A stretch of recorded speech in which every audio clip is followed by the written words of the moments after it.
നിങ്ങളുടെ പേഴ്സന്റെ current honest true feelings എന്താണ് നിങ്ങൾക്കായിട്ടൊന്ന് നോക്കിയാലോ അല്ലേ?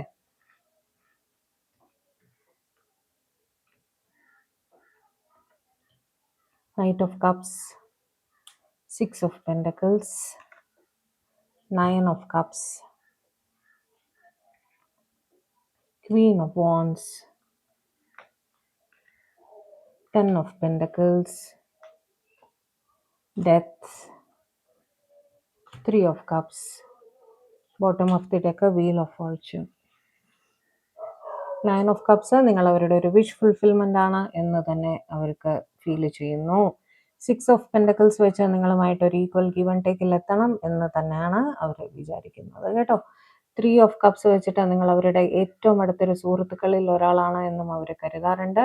നിങ്ങളോട് പറയാൻ പറ്റാത്തതായിട്ട് അവർക്ക് ഈ ലോകത്തിൽ ഒരു കാര്യവും ഇല്ല എന്ന് തന്നെ അവർ കരുതുന്നു. ചിലർക്കെങ്കിലും ഒരു തേർഡ് പാർട്ടി സിറ്റുവേഷനും അവിടെ കാണുന്നുണ്ട് കേട്ടോ. നിങ്ങളെ അവരുടെ കുടുംബത്തിലേക്ക് ഇൻക്ലൂഡ് ചെയ്യണം എന്ന് തന്നെ അവർ ആഗ്രഹിക്കുന്നുണ്ട് എന്നും കാണുന്നു. ഓക്കെ, ക്വീൻ ഓഫ് വാണ്ട്സ് വെച്ച് നിങ്ങളെ അവർക്ക് വളരെയധികം സ്നേഹമാണ്, റെസ്പെക്റ്റ് ആണ്.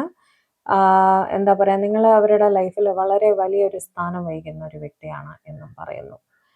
നിങ്ങളുമായിട്ടൊരു ന്യൂ ബിഗിനിങ് വേണം എന്ന് തന്നെയാണ് അവർ ഫീൽ ചെയ്യുന്നത് കേട്ടോ. നൈറ്റ് ഓഫ് കപ്സ് വെച്ച് നിങ്ങൾ എന്തെങ്കിലും രീതിയിൽ അവർ വിഷമിപ്പിച്ചിട്ടുണ്ടെങ്കിൽ അതിന് ക്ഷമ ചോദിക്കാൻ ആഗ്രഹിക്കുന്നു എന്നും പറയുന്നു കേട്ടോ. ജഡ്ജ്മെന്റ് വെച്ചിട്ട് നിങ്ങൾ അവരുടെ ഒരു പാസ്റ്റ് ലൈഫ് കണക്ഷൻ ആണ് എന്നവർക്ക് തോന്നാറുണ്ട്.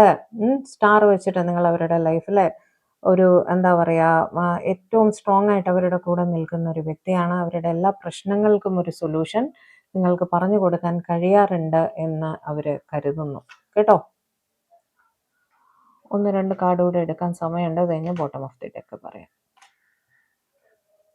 കിങ് ഓഫ് വോൺസും ക്വീൻ ഓഫ് വോൺസും ഒരേ റീഡിങ്ങിൽ വന്നിട്ടുണ്ട്. നിങ്ങളെ അവരൊരു പാർട്ട്ണറായിട്ട് തന്നെയാണ് അവരുടെ മനസ്സിൽ സൂക്ഷിക്കുന്നത് കേട്ടോ. ഒന്നുകിൽ നിങ്ങൾ ഓൾറെഡി പാർട്ട്നേഴ്സ് ആണ്, അല്ലെങ്കിൽ ഒരു പാർട്ട്ണറുടെ സ്ഥാനം നിങ്ങൾക്ക് അവർ തരുന്നു എന്നും അവർ പറയാൻ ആഗ്രഹിക്കുന്നു. ഓക്കെ, സൺ വെച്ചിട്ട് നിങ്ങൾ അവരുടെ ലൈഫിൽ ഏറ്റവും പോസിറ്റിവിറ്റി കൊണ്ടുവന്നൊരു വ്യക്തിയാണ് എന്നും അവർ കരുതുന്നുണ്ട്. നിങ്ങൾക്കായി ഒരു ഉറച്ച തീരുമാനം എടുത്ത് നിങ്ങളുടെ അടുത്തേക്ക് എത്രയും വേഗം എത്തണം എന്നും അവർക്ക് ആഗ്രഹമുണ്ട്. വീൽ ഓഫ് ഫോർച്യൂൺ വെച്ച് എന്തൊക്കെ തടസ്സങ്ങൾ നിങ്ങളുടെ റിലേഷൻഷിപ്പിൽ ഉണ്ടെങ്കിലും അതെല്ലാം തരണം ചെയ്ത് നിങ്ങൾക്ക് ഒന്നിക്കാൻ സാധിക്കും എന്ന് തന്നെ അവർ ഉറച്ചു വിശ്വസിക്കുന്നു കേട്ടോ.